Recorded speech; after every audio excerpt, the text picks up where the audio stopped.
y el proceso capítulo 1. Profesores y estudiantes P. ¿Cómo puedo saber si voy en la dirección correcta? R. Dirección es un concepto lineal. Lo que quieres decir probablemente es si el camino que estás siguiendo es conveniente y válido. Esta es una pregunta importante a contestar y refleja humildad en el reconocimiento de la incapacidad del ego/mente para diferenciar la verdad de la falsedad. Uno puede verificar el nivel de conciencia de cualquier enseñanza o profesor, pasado o presente. También podemos verificar con la prueba kinesiológica si este es un camino conveniente en esta hora para uno mismo. P. ¿Por qué hay tantas imágenes diferentes de Dios? R. Estas reflejan los caprichos de las proyecciones antropomorfas del ego. Debido a sus limitaciones inherentes, el ego por sí mismo no puede conocer a Dios experimentalmente. Dios es subjetividad absoluta que es la base de la existencia y la capacidad para la consciencia. Dios está más allá de todo tiempo, lugar, o características humanas. Todas las descripciones de la realidad última de los iluminados a través de la historia han sido idénticas.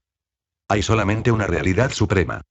Los dioses míticos de antiguas culturas, así como los semidioses y las deidades, limitaron reinos o funciones, tales como dioses de la fertilidad, de la naturaleza, o de la cosecha. En el espacio de la realidad divina son fabricadas pseudo-deidades con limitaciones muy obvias que, por definición, les imposibilitarían para ser el último dios de la creación. Ya que el Dios superior, o Dios no manifestado, está más allá de toda descripción, la última realización es radical y puramente subjetiva y ausente de todo contenido. Para reconocer la absoluta divinidad del mundo supremo infinito serían inaceptables las entidades que son engañadas en la reivindicación de la divinidad.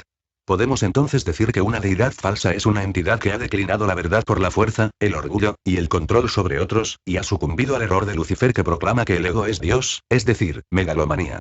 La base para el error es la desgana de entregar soberanía del yo del ego a la totalidad de Dios. Lo que es la realidad absoluta no tiene ninguna necesidad, ya es todo lo que es. No hay necesidad del poder cuando uno es el poder en sí mismo. El poder no necesita controlar nada. Por analogía, el cielo no necesita las nubes ni él las crea o destruye. Surgen en su espacio, que lo abarca todo y es ilimitado. El cielo no mata, no toma represalias, ni castiga a las nubes. El cielo proporciona igualdad a todas las nubes y también el contexto para su formación de apariencia de percepción y desaparición. P. La descripción de Dios como supremo ser suena bastante impersonal. R. El ego piensa en términos de relaciones y por lo tanto contextualiza una relación entre dos seres separados. El niño en la estructura del ego espera que Dios sea como el superpariente idealizado. Con esta imagen, sin embargo, surgen inconvenientes, como el miedo al descontento del padre. 22. En contraste con las percepciones del ego de Dios, la realidad absoluta del ser es la manifestación de Dios como núcleo de la propia existencia. El amor de la presencia es ultrapersonal y experimentada como paz, infinita seguridad, y seguridad para siempre de modo que no haya un imaginario final al que temer. El Dios de la presencia imbuye la alegría de la culminación. El amor no es una cualidad de Dios sino la esencia profunda de Dios. No hay sensación de otros en la presencia. Dios es la realidad todo, abarcante del presente sin fin. No hay otro al que temer o a satisfacer. Por analogía, el sol no juega al escondite cuando las nubes de las creencias del ego se barren. Se descubre que el sol ha estado brillando siempre. Su luz y calor irradian porque es innato al sol, la esencia intrínseca y cualidad. Diferente al sol de la tierra, el arca solar de Dios es permanente. En el infinito, las idas y venidas del universo no tienen ningún significado. El que es la fuente de vida y del universo no está sujeto a él. La gloria de Dios no tiene requisitos. P. ¿Cuál es el antídoto a la duda? R. La consciencia de Dios es oscurecida por el cinismo, el escepticismo, la precaución racional, el negativismo, o incluso la ignorancia. El motivo subyacente revela a menudo la respuesta. El ego no gusta de tener su visión del mundo desafiada o traída en preguntas. Protege su paradigma de la realidad con el miedo. Puede sentirse amenazado por información contradictoria y llegar a defenderse porque percibe equivocado. Tampoco le gusta tomar la responsabilidad de sus opiniones porque eso implica que son sostenidas por la elección. El conflicto puede plantearse por la religión o grupos afines, o tradiciones étnicas o familiares, pero la lealtad del buscador espiritual de buena fe es solamente a Dios.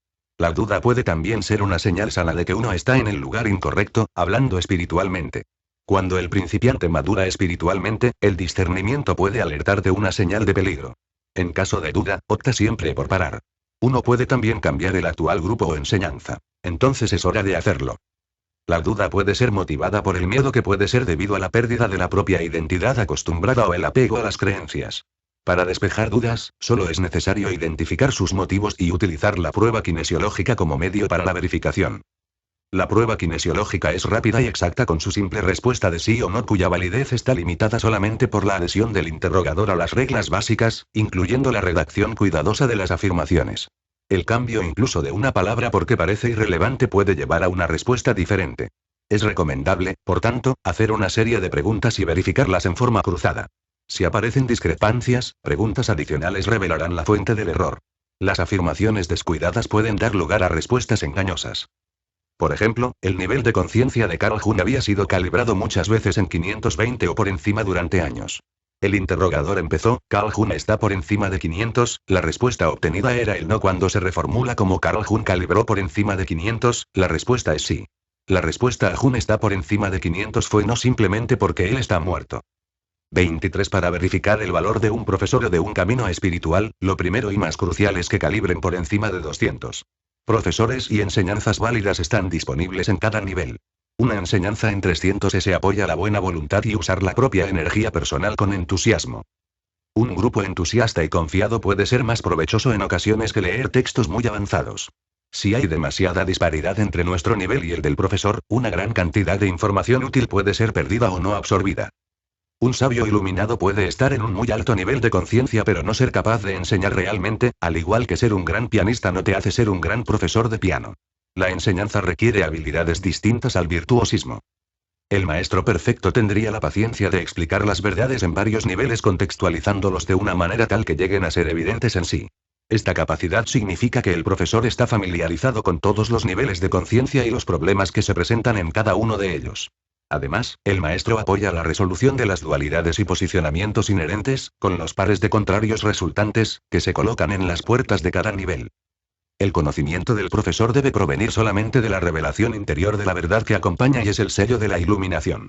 Esto da lugar a una certeza inequívoca y a una autoridad natural que solo la verdad absoluta pueda transportar. El maestro verdadero aclara lo que es conocido por medio de la presencia, clásicamente llamada purusa. La fuente de comprensión del maestro no proviene de fuentes externas. Por tanto, los maestros famosos de la historia son solamente utilizados con objeto de la clarificación por familiaridad con el oyente. El maestro iluminado no necesita ninguna confirmación externa. El profesor ideal identifica el nivel de verdad en el que se esté hablando. En la comunidad espiritual de hoy, ese nivel puede ser ahora precisamente identificado con una calibración exacta que está sujeta a la validación consensual. La fuente de la comprensión del maestro es inviolable y por lo tanto no necesita ninguna defensa. La verdad espiritual es completa en su propio interior y permanece por su propio mérito. Es evidente en sí y no requiere ningún acuerdo o apoyo externo de ningún tipo. La absoluta subjetividad de la verdad revelada preludia todas las consideraciones o incertidumbres, que provienen solamente del ego. Cuando el ego colapsa, toda argumentación cesa y es sustituida por el silencio. La duda es el ego. Podríamos decir que el ego es principalmente una estructura compleja de duda que se mantienen a sí misma rodando por la fabricación de problemas sin resolver, y distracciones. Cuando nos confrontamos a la aplastante certeza de la absoluta verdad como es reflejada por el yo, el ego colapsa y literalmente muere. Esta es realmente la única muerte real posible, y solo el iluso yo es vulnerable a ella. 24p. Ni siquiera después de lo que llamamos iluminación se sustituye lo que comúnmente llamamos el ego, no continúa la evolución de la conciencia. Puede hacerlo, pero por su propia cuenta. No es el resultado de la búsqueda o la lucha espiritual. En la mayoría de los casos el nivel calibrado de un sabio iluminado sigue siendo el mismo para el resto de la vida. En casos raros, la conciencia espontáneamente continúa su evolución. Es como si el espíritu interior de la hora se da cuenta de una paradoja en un nivel superior que requiere solución. La inspiración espiritual busca ahora la resolución del bloqueo. Como un cuerpo extraño en la piel, llama la atención sobre sí mismo. También puede hacerlo por la señal de un angustioso tipo de dolor por todo el cuerpo y el sistema nervioso. Por experiencia, después de intensa oración y meditación, esto daría lugar a una revelación espontánea que resolvió la paradoja aparente, y entonces el dolor se detendría. Estas sensaciones dolorosas pueden provenir de un sistema de creencias que hay que sufrir para alcanzar o servir a Dios. Con la resolución de este sistema de creencias inconscientes, el dolor disminuye en intensidad. A través de la investigación kinesiológica, puede ser encontrado que los sistemas de creencias espirituales de muchas vidas ya no son aceptables para la conciencia espiritual y, por tanto, es suprimida en el inconsciente, que puede ser duro y estricto en lo referente al error o defecto espiritual. Esto puede dar lugar a sensaciones dolorosas que se sienten como si los nervios estuvieran conectados a electricidad de alto voltaje. Después de ese descubrimiento, la sensación de ardor puede disminuir, pero ninguna limitación en la consciencia espiritual puede darse a conocer por el malestar espiritual interno que persista hasta que la limitación se convierta en conciencia y sea resuelta por la oración intensa y la comprensión. P. Las sectas son trampas para los incautos. ¿Cómo pueden ser diferenciadas de los legítimos grupos con chispa espiritual? R. En primer lugar, los cultos calibran por debajo de 200. Esto puede ser debido al error de sus enseñanzas, o las enseñanzas pueden ser adecuadas, pero la propia organización no es íntegra. A veces es el líder quien es el origen del error. Las sectas apelan a los inocentes, los ingenuos y los espiritualmente débiles. Con discernimiento y madurez espiritual, las características de los cultos se vuelven obvias. En primer lugar, son explotadoras. El líder es típicamente controlador. El dinero es importante, la lealtad al grupo se enfatiza, y la secta insiste en el proselitismo y la eliminación de las relaciones con sus cónyuges, familiares o amigos. Hay secretos, una jerarquía, y el uso de la presión psicológica y la persuasión que lindan con lavado de cerebro. Dejar el grupo comporta presiones negativas a soportar, además de consecuencias psicológicas e incluso físicas. Habrían iniciaciones, adhesiones, y el juramento de lealtad. El líder es carismático, persuasivo, y rodeado por un culto a la personalidad. El sexo se prohíbe a los miembros, pero el líder está exento de la regla. El líder, en lugar de las enseñanzas, se convierte en el foco de energía, regalos, dinero, favores, y adulación, y la sola mención de su nombre trae OSIAs en lugar de simple respeto. El líder afirma a menudo una relación especial con una entidad invisible en el otro lado que 25 tiene un nombre especial. Este más alto espíritu o entidad da las órdenes y dirección respecto a los asuntos ordinarios o extraño o predice futuros grandes desastres. Esto impresionará a los seguidores potencialmente vulnerables e ingenuos que también quedan atrapados por cultos proselitistas y entusiastas. Los seguidores de las sectas llegan a tal lavado de cerebro que a veces tienen que ser rescatados y desprogramados por profesionales especializados. Incluso cuando las pretensiones de un líder carismático se exponen, muchos seguidores engañados simplemente recurren a negar en la cara lo obvio. Tales ejemplos son ahora comúnmente documentados en Internet por grupos de investigación. Por ejemplo, el líder de una secta recomienda inversiones de riesgo. En otros canales el profesor guía desde el otro lado es quien, por un cuantioso honorario, hace una lectura falsa de una persona que ni siquiera existe, etc. Ascender en la jerarquía del grupo acostumbra costos considerables y sumas de dinero por cada paso, a veces por valor de miles de dólares. Con cada paso se da un título, tal como el primer grado, adepto. Segundo grado, profesor, tercer grado, maestro, y así sucesivamente. Algunas de estas organizaciones se estructuran como sistemas de marketing multinivel en los que las ganancias van a los líderes del nivel superior. Las enseñanzas y las actividades del grupo violan preceptos espirituales básicos alegando exclusividad y justifican acciones basadas en docenas de interpretaciones erróneas, enseñanzas oscuras, o la confianza en las escrituras negativas, como el libro de Apocalipsis. Las mismas enseñanzas son a menudo extrañas. Los seguidores están obligados a creencias y acciones que se extreman hasta el punto de lo lunático, como esperar en el desierto para ser rescatados por los ovnis, suicidios en masa, la liberación de gas venenoso en un sistema de metro, la mutilación de sí mismo y otros, como la perforación del cráneo, amputación de los genitales, extraños sacrificios de sangre, la dependencia de extraterrestres imaginarios, matar a los no creyentes, infieles, bombas suicidas. Sacrificio de niños y animales, llamamientos a las entidades astrales, invocación a demonios. Jugar con el ocultismo, la comisión de actos contra natura, y todo girando alrededor de la organización, a diferencia de los donativos o el voluntario voto de pobreza. Los devotos son explotados y controlados por el abuso de su ingenua confianza y la fe fuera de lugar. Por sus frutos los puedes conocer. Por el contrario, lo que es de Dios trae belleza, amor, alegría, perdón, compasión, paz y libertad. P. Algunas religiones o ramas de las religiones tradicionales suenan casi como sectas. R. Esa es una observación sagaz. Derivaciones de la ofrenda al adorno de las religiones. El estatus, y el nombre del fundador original, pero luego extinguidas en sectas que incluso se corrompen. Reconocer esto es fácil porque hay segmentación, rivalidad hostil, y atención al control, por ejemplo, el terrorismo islámico calibra 70. A menudo son descritos como militantes o fundamentalista. 26. La explotación no íntegra y la perversión de la verdad espiritual es tan antigua como la religión misma, como lo revela la siguiente cita importante pero frecuentemente ignorada. Sin embargo, Israel tenía profetas falsos y verdaderos, como también entre vosotros habrán falsos maestros. Ellos se beneficiarán de adeptos para sus prácticas destructivas, por ellos el camino verdadero caerá en descrédito. En su avidez por el dinero, comerciarán con su credulidad con puras mentiras. 2 Pedro 2, 1, 2. P. ¿Qué significa ser un cristiano o un budista? R. Simplemente alguien que sigue las enseñanzas originales de nuestro fundador. La verdad es siempre la misma a través de la historia. Ningún grupo tiene la exclusiva o una conexión interior. Por analogía, ¿quién tiene una conexión interior con el solo el cielo? Un cristiano sigue las enseñanzas de Jesucristo, que se revelan en el Nuevo Testamento. Jesús no creó el libro del Apocalipsis. No hay conflictos entre los más grandes maestros del mundo, solo entre sus posteriores explotadores a lo largo de los siglos, como los usurpadores actuales del culto con la etiqueta de cristiano. A lo largo de la historia, ha habido toda clase de profetas con extraños y poco probables mensajes que atraen a los crédulos. Ha habido y sigue habiendo una multitud de mesías y profetas, sin embargo, ellos no pueden hacer frente a una prueba simple que revela el error. El bautismo es del Espíritu, el agua es solo simbólica. ¿De qué sirven los derechos de exclusividad? No hay una sola organización que tenga una posesión exclusiva de la verdad. En los acontecimientos recientes, por ejemplo, se puede estudiar la visita del Papa Juan Pablo II para reunirse con el representante de la Iglesia Ortodoxa rusa. El propósito era promover la tolerancia benigna y apacible convivencia de las confesiones religiosas. Mediante investigación, podemos encontrar que la posición del Papa en ese momento calibra a 590, es decir, el nivel del amor incondicional extremadamente alto.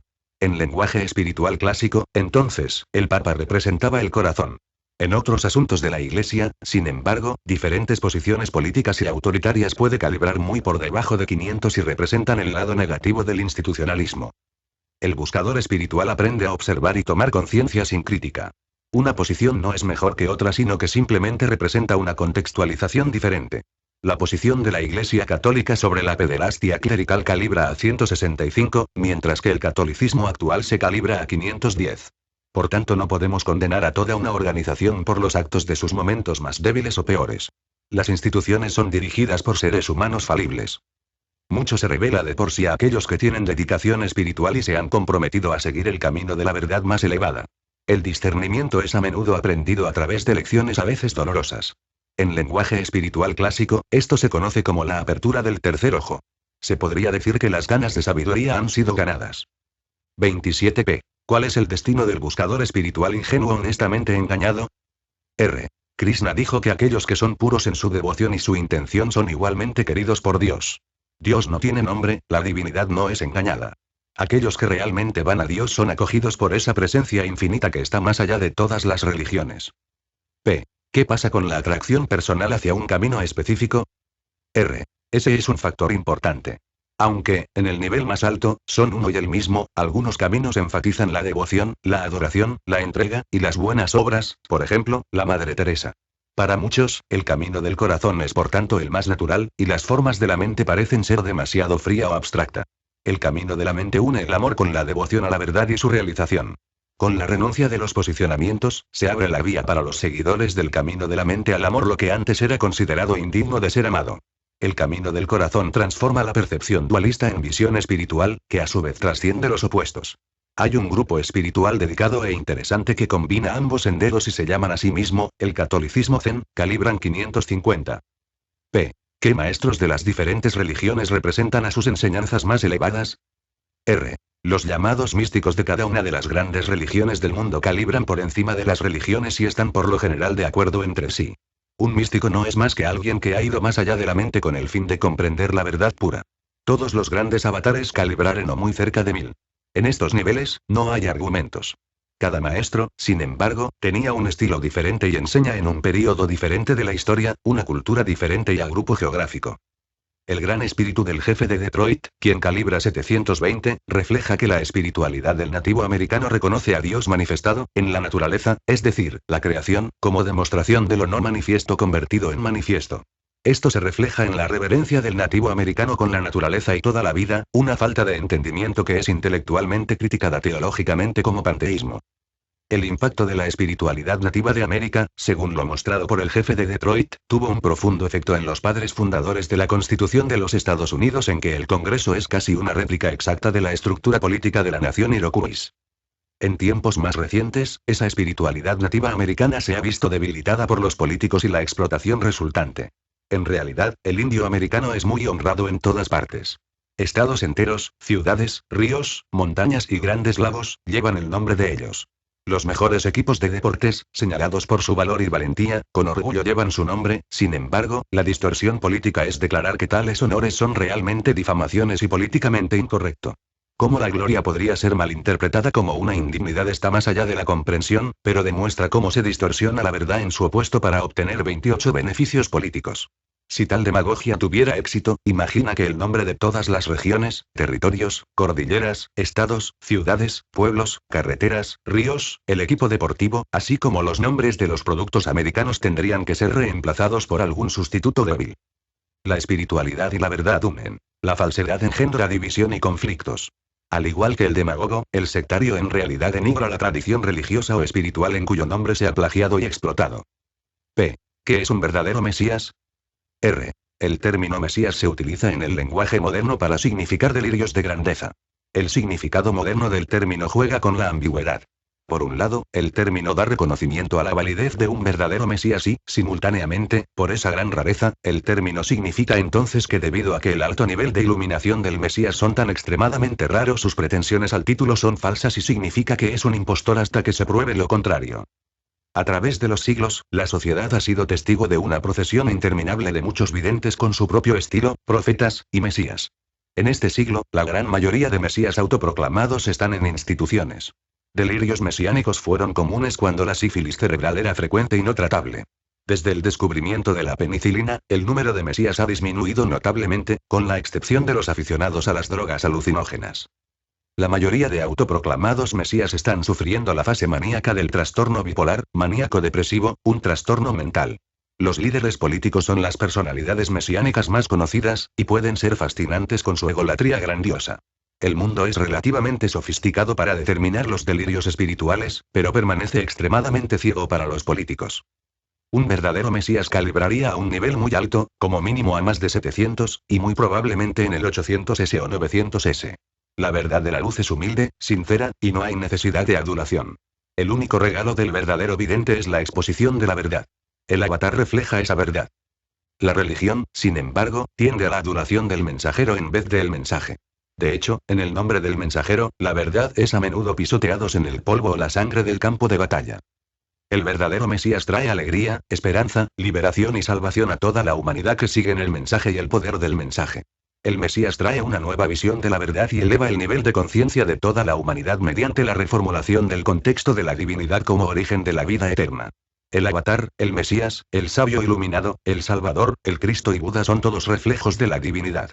Estas ventanas de Dios irradian el poder y la compasión de Dios y abarcan toda la humanidad y revitalizan su vitalidad espiritual y traen nueva esperanza y alegría. Así, el verdadero Mesías, avatar, o gran maestro aportaría una renovación de la fe y paz para el futuro de todos. 29p. Los diferentes patriarcas espirituales, sabios, budas, avatares, se identifican con una cultura específica que se convierte en especial, induciendo al faccionalismo y la exclusividad sectaria. ¿Cómo se puede superar? R. Este faccionalismo se trasciende conforme avanza la evolución espiritual. El ego colectivo de la humanidad, como es natural, tiende a formar organizaciones exclusivas y centrarse en lo irrelevante, falta el núcleo de la enseñanza. En ciertos niveles, eso es probablemente beneficioso, ya que ofrece grupos de apoyo y autenticidad. Ya sea lingüísticamente considerado Dios o sea llamado Rama, Brahma, o Allá, es realmente irrelevante. Dios no está limitado por ningún posicionamiento o cualidades atribuibles y no está sujeto a la dualidad de lo uno o lo otro, lo que tendría que ser la base de cualquier favoritismo. P. Todo esto es evidente para un maestro avanzado, pero no es una enseñanza común en las religiones occidentales de los últimos tiempos. R. La razón principal de los conflictos religiosos y la rivalidad es que la religión, que es lineal, tiende a enfatizar a Dios como trascendente en lugar de inmanente. Esta ha sido la fuente tradicional de conflictos para el místico, cuya experiencia no lineal es la realidad de Dios como ser. Cabe recordar, sin embargo, que este es un fenómeno extremadamente raro, y es comprensible que no es familiar para las iglesias o las grandes religiones. La persona promedio, incluyendo los religiosos, se siente tan separados de Dios que la posibilidad de que Dios puede ser conocido por experiencia parece increíble. Hubo un tiempo en que la Iglesia consideró la realización del Dios inmanente como ser herética. Incluso hoy en día, hay sectas religiosas que ven a los grandes avatares como poseídos por demonios. Algunos incluso niegan la divinidad de Cristo, la conciencia de Jesús. Esto se basa en la adhesión del ego a la dualidad de la separación, es decir, el hombre está aquí y Dios está allá arriba. Los dioses falsos limitados de estas sectas fanáticas, sin embargo, una vez realizada la prueba kinesiológica, revelan de inmediato su falsedad. Las sectas que deifican a estos no dioses también tienden a ser intensamente proselitistas con una agresiva agenda sectaria y una inclinación fuerte por la separación y los derechos de exclusividad. Tal agresivo celo y fervor, por tanto, son signos de irracionalidad espiritual y pueden surgir como facciones políticas en algunas sociedades. Debido a la politización, algunos tienden a convertirse en militantes fanáticos religiosos, que no es un signo de la espiritualidad, sino de su subversión al egoísmo. P. ¿Cómo surgen estos sistemas de extrañas creencias y se promulgan? R. Cada ego personal puede ser calibrado en cuanto a su nivel de conciencia. Cada nivel representa un estrato o nivel análogo al espectro de luz. Para las personas en el rango amarillo, todo se ve amarillo, en la zona azul, todo parece de color azul. La mente humana tiende a disociarse de los niveles que están muy diferenciados del suyo propio. Esto tiende a fragmentar la sociedad en clases. Cada clase tiene su lenguaje característico, estilo propio, las costumbres, las normas laborales, las conductas aceptables y las normas. Hay una tendencia a menospreciar a las otras clases o sus estilos o modos de comportamiento. Existe también la negación de la realidad de otras formas de pensar o de proceder. Por ejemplo, la ciencia ve la espiritualidad como irracional, pensamiento ilusorio. Hay gente, por ejemplo, que nunca ha experimentado emocionalmente depresión o ansiedad, así que no pueden identificarse con tales emociones siendo reales. Aunque la distinción de clases es supuestamente no americana y políticamente incorrecta, es realmente una de las primeras cosas que la gente nota respecto a otros. Así, la elección de la religión a menudo lleva a personas con muy similares puntos de vista de buscar en su nivel la única realidad. P. Con toda la información que ha sido suministrada, ¿podría un buscador espiritual estar a salvo? R. Si fuera seguida, eso sería verdad. No es una persona quien es el maestro, sino el ser del maestro. Por analogía, no es el faro el que guía a los barcos, sino la luz que brilla desde el faro. Uno es libre de seguir la luz, o no. Ni la luz ni el faro tienen ningún interés en el asunto. Las religiones tienden a deificar el faro como si fuera la luz. La conciencia de la humanidad evoluciona. El marinero de antaño tenía una vida precaria y lo hizo lo mejor que pudo reconociendo las estrellas. La brújula, el sextante, y ahora de posicionamiento por satélite han forjado el camino para la adecuada salvación de innumerables vidas. Del mismo modo, el buscador espiritual de la antigüedad tenía solo anhelo. El buscador de la actualidad ya tiene el equivalente de una brújula o un sextante. La prueba kinesiológica de la verdad contra la falsedad es el primer descubrimiento de este tipo que guía al buscador hacia la luz. Es intrínsecamente capaz de salvar muchas vidas espirituales. P. ¿Qué se debe al maestro? R. Nada en absoluto. El interés del oyente es más que suficiente. La única obligación que alguien debería aceptar es con el propio yo para instituir la sabiduría que fue aprendida y su práctica con el fin de trascender el ego. El respeto para el maestro, pero guardad la reverencia solo para Dios. P. ¿Cómo se podría caracterizar o denominar la enseñanza y el camino que usted representa? R. Es el camino de la mística y representa la no dualidad devocional. P. ¿Podemos usar ese término para referirnos a estas enseñanzas? R. Sí, eso sería correcto. Es el camino de la verdad radical.